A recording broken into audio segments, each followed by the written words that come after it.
Ташиев Тамчибек Кыдыршаевич, Тургунбек Улу Нурланбек, Зулушев Курманкул Токтараевич, Кыргыз Республикасынын Кылмыш жаза кодексинин 40 беренеси, 42 беренеси 2 бөлүгү, 337 беренесинин 2-4 бөлүктөрүндө жана Талгарбеков Бекболот, Карашев Алы Азимович, Узакбаев Эмилбек Узакбаевич, Асанов Курсан Сатарович жана Дыйканбаев Курманбек Сапарович 41 беренесinin 4 bölügü, 42 беренесinin 2 bölügü, 337 беренесinin 2-4 bölüktörүндө көрсөтүлгөн кылмыштарды жасоодо күнөөсүз деп табылсын жана алардын аракеттерине бул кылмыштардын курамы болбогондугуна байланыштуу акталсын.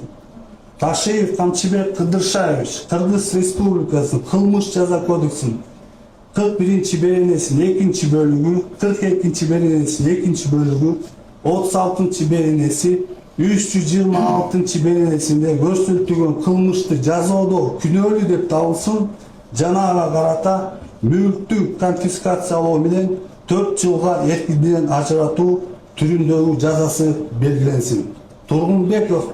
Тургунбек Улу Нурланбек, Зулушев Курманкул Токтаралиевич, Кыргыз Республикасынын Кылмыш жаза кодексинин 41 беренесinin 2 bölügü, 42 беренесinin 2 bölügü, 36 беренеси, 326 беренесинде көрсөтүлгөн кылмышты жасоодо күнөөлүү деп табылсын жана ага карата мүлктү конфискациялоо менен 4 жылга эркиндигинен ажыратуу түрүндөгү жазасы белгиленсин.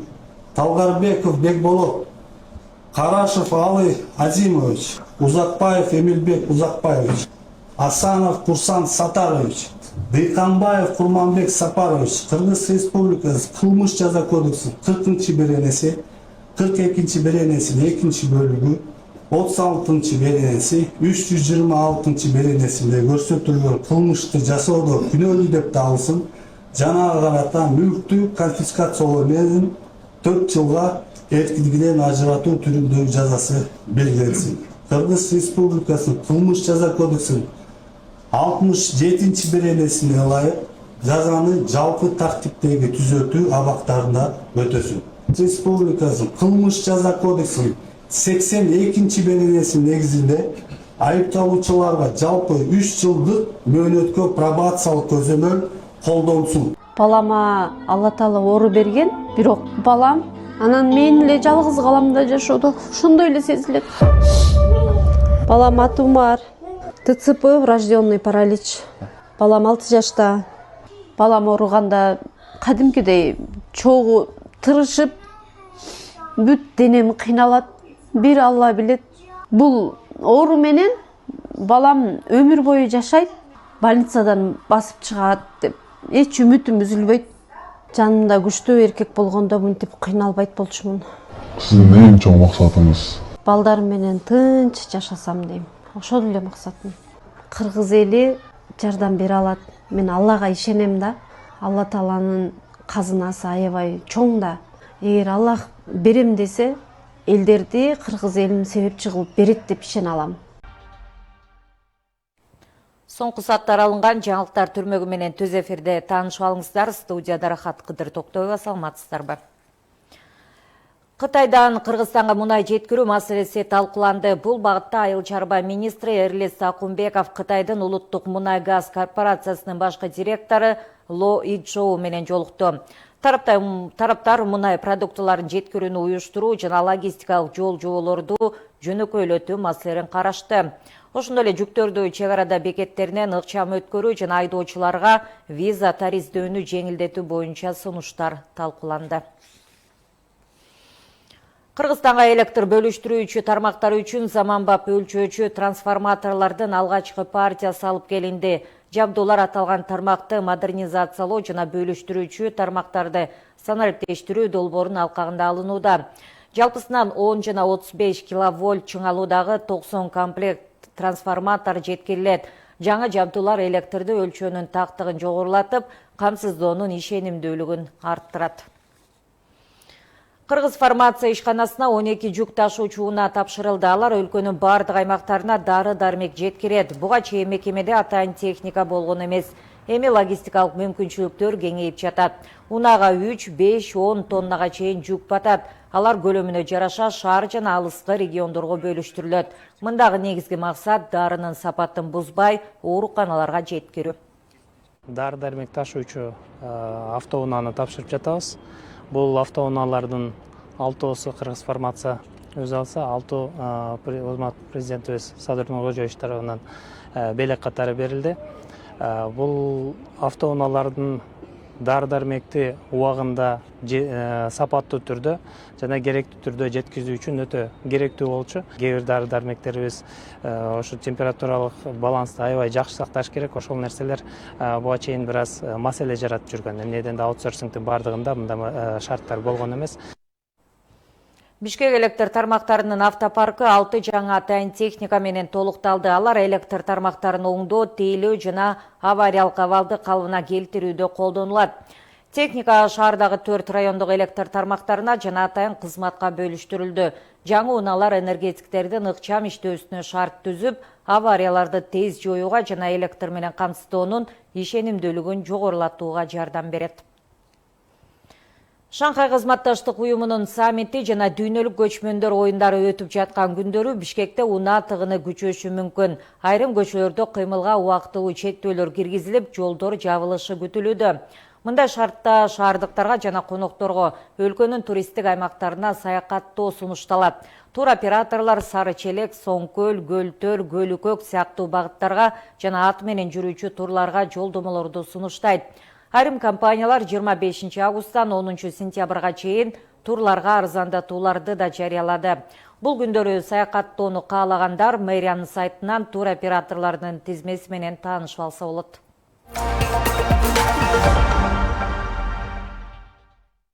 Зардалы тоо койнундагы керемет айыл жолдун кооптуулугунан улам көп жылдар бою бул аймакта саналуу гана үй бүлө жашап келген. Эми мамлекеттин көңүл буруусу менен айылга жол салынып, күн панелдери аркылуу электр энергиясы жана байланыш жетти.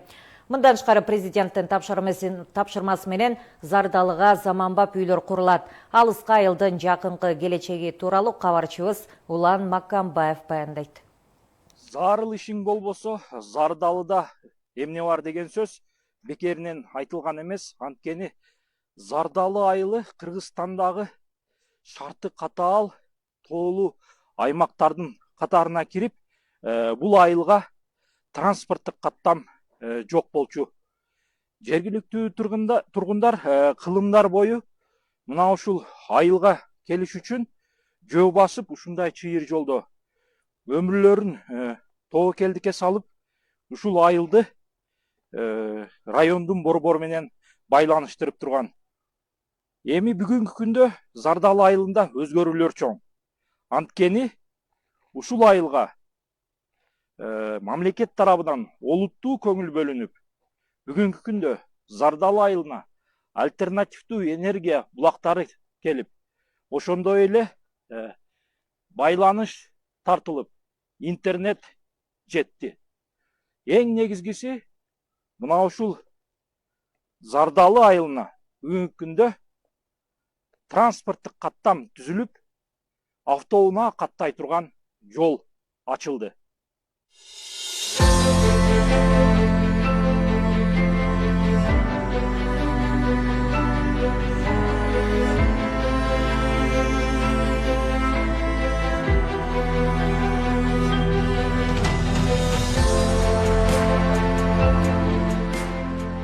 Тоолор кучагындагы чакан айыл тууралуу эл оозунда түрдүү сөздөр айтылып келет. Зардалынын элинин кең пейилдиги, меймандостугу айылга келген ар бир адамды кубандырат.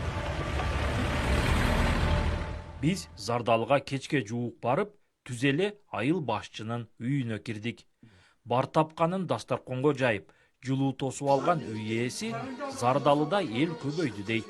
Свет бар, телефон байланыш бар, телевизор иштеп атат, 9 канал. 100гө жетип, жетпей, 50ден ашык болуп азыр эми. Бул жазында ушундай болду. Бирөөлөр тамаша кылган келди, бирөөлөр жерлерге келди. Кыскасы, мурдага караганда кыйла эле жакшы болуп калды.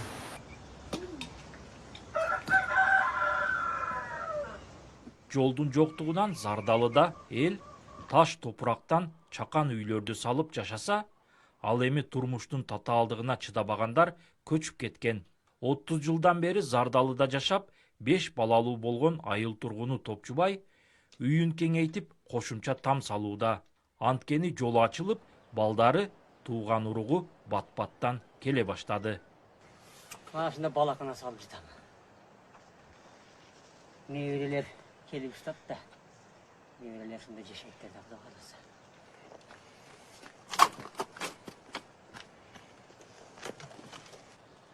Ой, мурун адам азды азыр.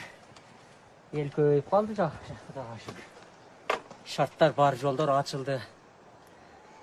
Жол салынды, президент жол салып берди.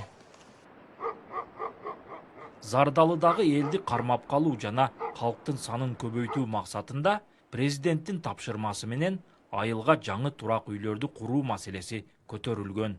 Ага ылайык турак жайларды курууга кеткен чыгымдардын негизги бөлүгү мамлекет тарабынан президенттин тапшырмасынын негизинде каржыланат. Ал эми калган бөлүгү жарандар үчүн жеңилдетилген шарттагы узак мөөнөттүү ипотекалык механизм аркылуу төлөнөт. Президентибиз демилгеси менен Каныбек Туманбаев келген.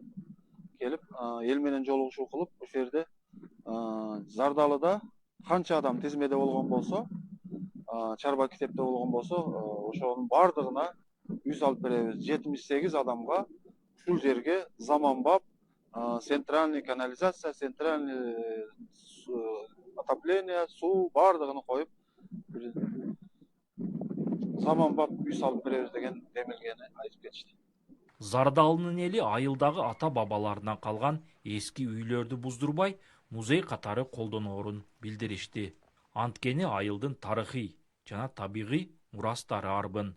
Илгери комната үй болгон эмес экен, чоң кылып эле салып туруп эле. Анан бир жагында малдары, бир жагында балдары, бир жагында өзү. Анан ортодо болгондо жарык ортодон түшкөн. Нерге от кышында от жагып алып эле түтүн ортодон чыгып кете берген, балдарын ушул жерде печка болгон эмес да. Ушул жерде эле балдарын ылытып, жылытып, анан жаткырып, ушинтип күн көрүшкөн экен да.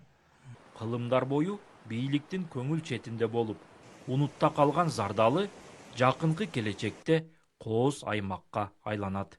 Анткени өлкө башчынын демилгеси сөзсүз аткарылат. Улан Маккамбаев, ЛТР, Баткен облусу. Чет Өгүз районунда өндүрүштү кеңейтүүгө багытталган жаңы долбоор ишке ашууда. Телекмат айылында күнүнө 150-200 миң дана кыш чыгарууга ылайыкталган завод курулуп жатат.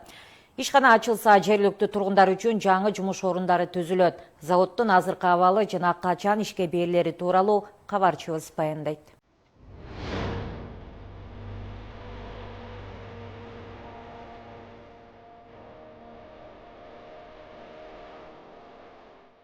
Мына ушундай кагырап бош жаткан дала аз убакытта эле мындай заманбап өндүрүш жайына айланды. Оргочор айылында 25 гектар жер аянтына салынып жаткан бул кыш заводу ишке кирсе, облустагы эң ири завод болмокчу. Талааны өндүрүшкө айлантуу долбоору 2024 жылы башталган. Азыркы күндө мында курулуш иштери кызуу жүрүп жатат.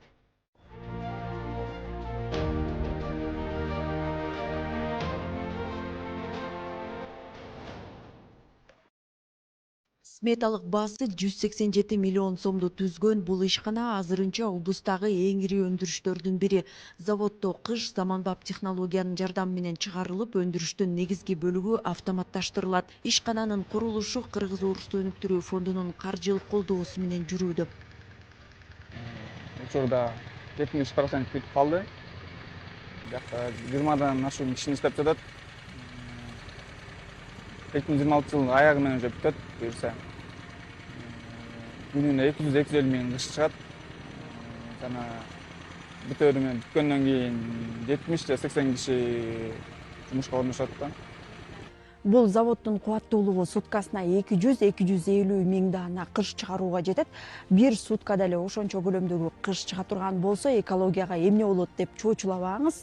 Анткени мисалы дал ушул жерлерде долбоор боюнча кыш чыгаруучу, кыш быша турган мештер орнотулат экен. Ал эми андан чыккан түтүндөрдү мына ушул жертөлөгө орнотулчу фильтрлер соруп алат дагы.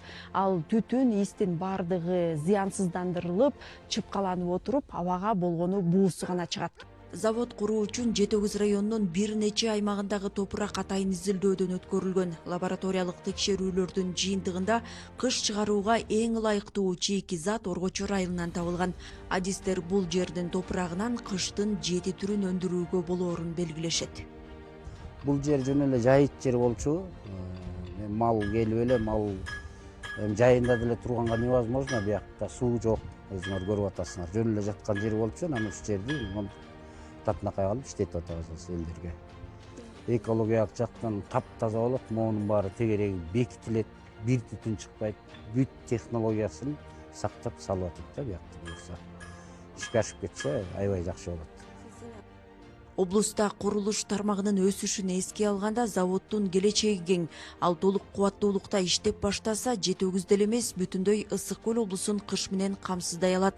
Долбоордун маанисин түшүнгөн жергиликтүү тургундар да демилгени колдоп жатышат. Жумуш орун болот. Соц пакеттери бар, элге жардам беребиз деген жанагы мала имущийлерге бекер кирпичке чейин беребиз деп. Жалпы айыл аймакка дагы булардан налог жакшы түшүп турат.